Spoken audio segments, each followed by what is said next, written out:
जय माँ भवानी आपण मानक आस्ट्रोशक्ति कार्यक्रम को स्वागत। प्रत्येक व्यक्ति विशेष मानकर मनरे गोटे प्रश्न से माने तांको जीवन में पर्याप्त परिमाण रे धन प्राप्त करि परिबे कि नाही। कारण धन बिना आजिर दुनिया रे गोटे पाद मध्य चलिबा कष्टकर। पानी को मध्य आजिर समय रे आमे किणी पीबा को पड़ुछे। तेणु प्रत्येक व्यक्ति विशेष मानक पाई धन एक बहुत गुरुत्वपूर्ण वस्तु एवं यह बिना गोटे पाद मध्य चलिबा कष्टकर। जदि आम जातक चक्र रे ग्रह माने प्रतिकूल अवस्था रे थांती ताहाले आमको बहुत दुख कष्ट भोग करबा को पड़ी थाए एवं धन कष्ट आम पाई सबु बेले लागी रही थाए, जहा फल रे जीवन दुर्विसह हो जाई थाए।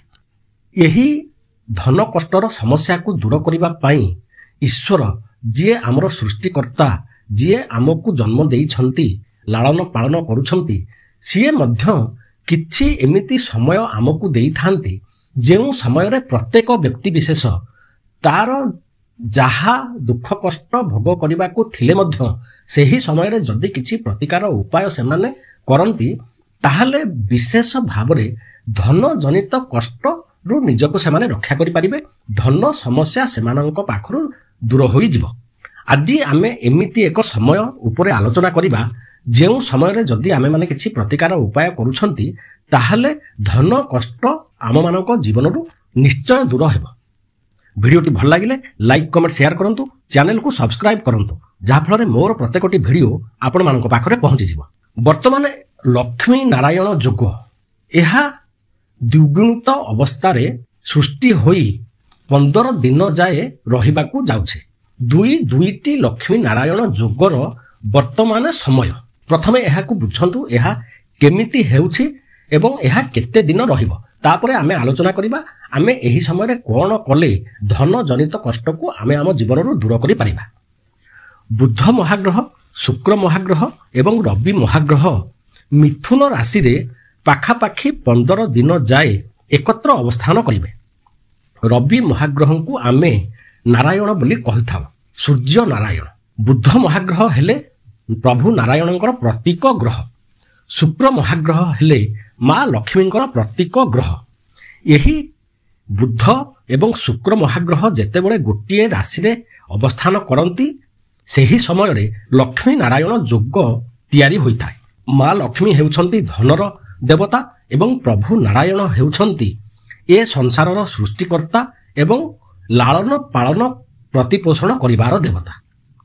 तेणु आमे माने एही लक्ष्मी नारायण जोगरे जदि प्रभु नारायण एवं माँ लक्ष्मीଙ୍କର पूजा आराधना करूछे ताहाले प्रभु नारायणଙ୍କର कृपा आम प्रति आसीबो।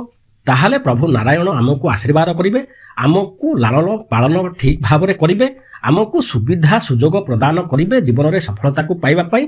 जदि सुविधा सुजोग आमे पाइले ताहाले आमे धन रोजगार करी निजको सुदृढ़ करि परिबा। एवं माँ लक्ष्मी कर अवस्थान बुध महाग्रहଙ୍କ सहित धन को आम पाखक आसीबा पई बाट फिटेइबो। सुविधा सुजोग सबु सफल भावरे रूपायित होई आमको सफलतार मार्ग रे नै जिवो, जहा फल रे धन जनित समस्या रु आमे माने निजको रक्षा करि परिबा। एही समय रे सूर्य महाग्रह मध्य मिथुन राशि रे बुध एवं शुक्र महाग्रहଙ୍କ सहित अवस्थान करी एही लक्ष्मी नारायण जोग को बहुत परिमाण रे बल प्रदान करिवे एवं एहा द्वारा दुईटी लक्ष्मी नारायण जोग तैयारी हेबो आमको शुभ फल प्रदान करिबा पाई। एही समय जून मास 14 तारिख रु जून मास 29 तारिख जाए रहिबो। तेणु प्रत्येक व्यक्ति विशेष माने एही जून 14 रु जून 29 तारिख जाए एही 15 दिन समय मध्य प्रत्येक दिन सकाळु उठी स्नान करि सारी प्रथमे सूर्यदेव को जल प्रदान करंतु। सूर्यदेवଙ୍କର मंत्र ओम घृणी सूर्य आदित्यश्री नमः एहाकू 9 थर उच्चारण करंतु जल देउथिबा समय रे। एहा परे माँ तुलसी को जल प्रदान करंतु एवं गृह रे थिबा देवादेवींकर पूजा आराधना करंतु। गृह रे थिबा देवादेवींकर पूजा आराधना करि सारिबा परे जदि गृह रे प्रभु लक्ष्मी नारायणଙ୍କର फोटो चित्र अछि ताहाले तांकू नूतन वस्त्र पिंधाई पंच उपचार ପୂଜା କରିସାରିବା ପରେ ମା ଲକ୍ଷ୍ମୀ ଏବଂ ପ୍ରଭୁ ନାରାୟଣଙ୍କର ସ୍ତୁତି କରନ୍ତୁ। ତାଙ୍କର ଯେକୌଣସି ମନ୍ତ୍ରକୁ ସାଧ୍ୟ ମତେ ଜପ କରନ୍ତୁ। ଓಂ ନମୋ ଭଗବତେ ବାସୁଦେବାୟ ଏହି ମନ୍ତ୍ରକୁ ଜପ କରିପାରିବେ ଆପଣମାନେ, ଏବଂ ଓಂ ହ୍ରୀಂ ମହାଲକ୍ଷ୍ମୀ ନମଃ ଏହି ମନ୍ତ୍ରକୁ ମଧ୍ୟ ଆପଣମାନେ ଜପ କରିପାରିବେ।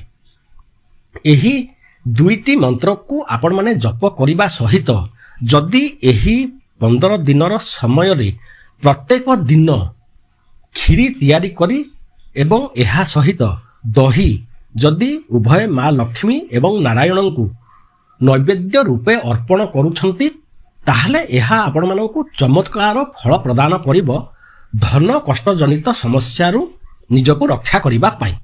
ଏହି 15 ଦିନ ନିଜକୁ ସଂଯତ କରି ରଖନ୍ତୁ। ପ୍ରଭୁ ସୂର୍ଯ୍ୟଦେବଙ୍କୁ ଜଳ ପ୍ରଦାନ କରନ୍ତୁ ମନ୍ତ୍ର ସହିତ।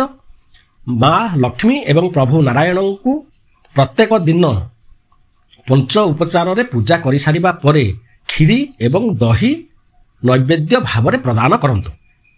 ଏହାକୁ ଜୁନ୍ ମାସ 14 ତାରିଖରୁ ଜୁନ୍ ମାସ 29 ତାରିଖ ଯାଏ ଆମେମାନେ ଯଦି ଲଗାତାର ଭାବରେ କରୁଛନ୍ତି, ତାହେଲେ ବର୍ଷଟି ଯାକ ଆମକୁ ଏହା ବହୁତ ଶୁଭ ଫଳ ପ୍ରଦାନ କରିବ। କେବଳ ବର୍ଷଟି ଯାକ ନୁହେଁ, ସାରା ଜୀବନ ପାଇଁ ମଧ୍ୟ ଏହା ଆମକୁ ବହୁତ ଶୁଭ ଫଳ ପ୍ରଦାନ କରିବ। କାରଣ ଏହି ଲକ୍ଷ୍ମୀ ନାରାୟଣ ଯୋଗ ଯେତେବେଳେ ମିଥୁନ ରାଶିରେ ହୋଇଥାଏ, କନ୍ୟା ରାଶିରେ ହୋଇଥାଏ, ତୁଳା ରାଶିରେ ହୋଇଥାଏ କିମ୍ବା ବୃଷ ରାଶିରେ ହୋଇଥାଏ, ସେତେବେଳେ ଏହା ବହୁତ ଅଧିକ ପରିମାଣରେ ଆମକୁ ଶୁଭ ଫଳ ପ୍ରଦାନ କରିଥାଏ। ସେଥିପାଇଁ ଏହି ଯେଉଁ ଶୁଭ ସମୟ ଆମ ପାଇଁ ଆରମ୍ଭ ହେବାକୁ ଯାଉଛି ଜୁନ୍ ମାସ 14 ତାରିଖରୁ, ଏହି ସମୟରେ ଯାହା କରିବା ପାଇଁ ଆମେମାନେ ଆଲୋଚନା କଲେ ସେ ସବୁକୁ ନିଷ୍ଠାର ସହିତ କରନ୍ତୁ। ବେଶୀ ଦିନର ସମୟ ନୁହେଁ, ମାତ୍ର 15 ଦିନର ସମୟ। ଜୀବନରେ ଯଦି ଆମେମାନେ ଏତିକି ବି କରି ନପାରିବା, ତାହେଲେ ନିଜକୁ ନିଜ ଭାଗ୍ୟକୁ ଦୋଷ ଦେଇ କିଛି ଲାଭ ନାହିଁ। ଭାଗ୍ୟ ପରିବର୍ତ୍ତନଶୀଳ। ବହୁତ ଶାସ୍ତ୍ରରେ ଏହା ଉପରେ ଉଦାହରଣ ଅଛି। ଯାହାର ଆୟୁଷ ନଥିଲା ସିଏ ମଧ୍ୟ 120 ବର୍ଷର ଆୟୁଷ ପାଇଲା। ଯାହାର ଖାଇବାକୁ ନଥିଲା ତାର ଘର ସୁନା ମଧ୍ୟ ହୋଇଯାଇଥିଲା। ତେଣୁ ଭାଗ୍ୟ ପରିବର୍ତ୍ତନଶୀଳ। ଏହା ହୋଇପାରିବ ଯଦି ଆମେମାନେ ଈଶ୍ୱରଙ୍କ କୃପାକୁ ପାଇପାରିଲେ। ଈଶ୍ୱରଙ୍କର କୃପାକୁ ପାଇବା ପାଇଁ କିଛି କିଛି ସମୟର ମହତ୍ଵ ବହୁତ ଅଧିକ ରହିଥାଏ। ଆମେମାନେ ସେହି ସମୟକୁ ଚିହ୍ନି ଯଦି ସେହି ସମୟରେ ପ୍ରତିକାର ଉପାୟ କରନ୍ତି, ତାହେଲେ ଏହା ଆମକୁ ବହୁତ ଶୁଭ ଫଳ ପ୍ରଦାନ କରିଥାଏ। ଯଦି ଭିଡ଼ିଓଟି ମୋର ଠିକ୍ ଲାଗିଲା, ତାହେଲେ ଏହାକୁ ଲାଇକ୍ କରନ୍ତୁ। ଯଦି କିଛି କମେଣ୍ଟ କରିବାକୁ ଚାହୁଁଛନ୍ତି, କମେଣ୍ଟ କରନ୍ତୁ, ମୁଁ ତାର ଉତ୍ତର ଦେବି। ଭିଡ଼ିଓକୁ ସେୟାର କରନ୍ତୁ, ଯାହାଫଳରେ ଆପଣମାନଙ୍କ ସହିତ ଅନ୍ୟମାନେ ମଧ୍ୟ ଲାଭବାନ ହେବେ, ଯାହାର ପୁଣ୍ୟଫଳ ଆପଣମାନଙ୍କୁ ମିଳିବ।